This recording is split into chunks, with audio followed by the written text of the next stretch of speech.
Good morning बच्चों। आज हम पाठ 4 कैमरे में बंद अपाहिज कवि रघुवीर सहाय का काव्यांश भाग 2 पढ़ेंगे। काव्यांश की पंक्तियां इस प्रकार हैं। सोचिए बताइए आपको अपाहिज होकर कैसा लगता है। कैसा यानी कैसा लगता है।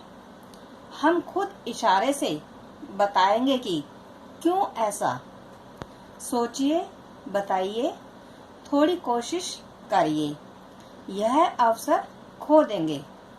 आप जानते हैं कि कार्यक्रम बनाने के वास्ते हम पूछ पूछ कर उसको रुला देंगे। इंतजार करते हैं आप भी उसके रो पड़ने का। करते हैं यह प्रश्न पूछा नहीं जाएगा। इन पंक्तियों के द्वारा कवि है वो दूरदर्शन कार्यक्रम की भाव भंगिमा युक्त प्रस्तुति का चित्रण करते हुए कहते हैं कि वह उस अपाहिज व्यक्ति से बार बार जोर देकर अमानवीय ढंग से केवल अपने कार्यक्रम की प्रसिद्धि और व्यावसायिक सफलता को प्रमुखता देते हुए प्रश्न पूछता है।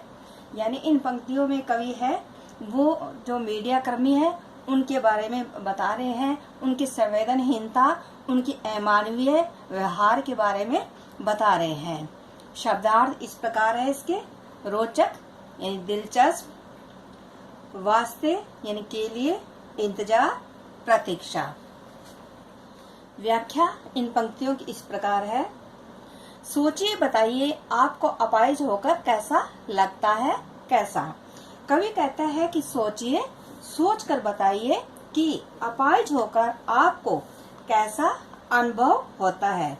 वास्तव में यहाँ कवि ने कार्यक्रम प्रस्तुतकर्ता के ग्रहित उद्देश्य को स्पष्ट करने की कोशिश की है, जो किसी दुखी और लाचार तथा शारीरिक रूप से अक्षम व्यक्ति से इस प्रश्न को पूछने में निहित है। वह इस दुख को भोग कर कैसा महसूस करता है, जैसा प्रश्न अमानवीयता की हद पार करने जैसा है। सोचिए बताइए, थोड़ी कोशिश करिए, यह अवसर खो देंगे।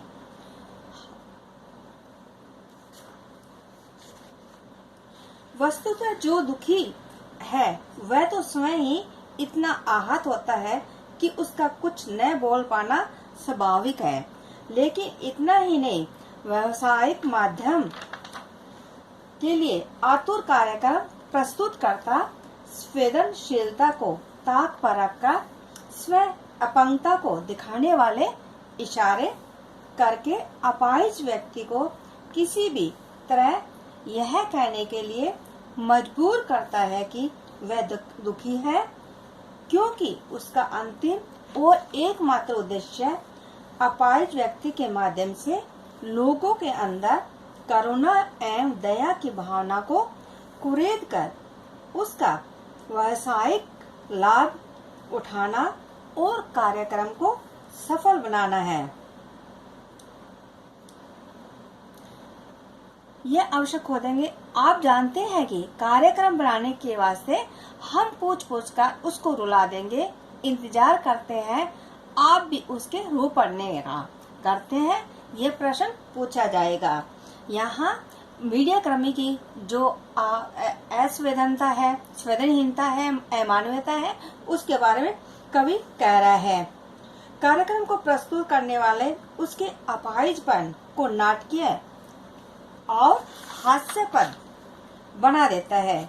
इसके बाद वह दर्शकों को खुद अपने इशारों द्वारा बताता है कि दुख या अक्षमता से ग्रस्त होने पर व्यक्ति की स्थिति कैसी हो सकती है। वह अपाहिज व्यक्ति से बार बार प्रश्न करके उसे बोलने और रोने पर मजबूर करते हुए कहता है कि अपंगता को दर्शाने और बताने को यह बेहतर मौका है, जो नहीं रोने पर अपाहिज व्यक्ति के हाथ से मौका है वो निकल जाएगा। वस्तुतः यहाँ प्रश्नकर्ता का केवल एक उद्देश्य है, किसी भी प्रकार से कार्यक्रम को दर्शकों की नजर से सफल एवं प्रभावशाली बनाना। भाव यहाँ यह है कि कवि यहाँ स्पष्ट करना चाहता है कि टीवी कैमरे के सामने बैठा अपाहिज व्यक्ति अपनी शारीरिक अक्षमता या दुर्बलता से संभवतः परेशान नहीं हो, उसके मन में कमजोरी का एहसास नहीं हो, तो भी कार्यक्रम पेश करने वाले जबरन उसे उसकी याद दिलाएंगे, क्योंकि जब वह रोएगा, दुखी होगा, तभी उसे प्रस्तुतिकरण और कार्यक्रम दोनों की सफलता माना जाएगा। वास्तव में सामाजिक उद्देश्य से युक्त कार्यक्रम तभी सफल माना जा सकता है जब वह अपनी प्रस्तुति से लोगों की करुणा एवं सहानुभूति की भावना को जागृत कर दे। यह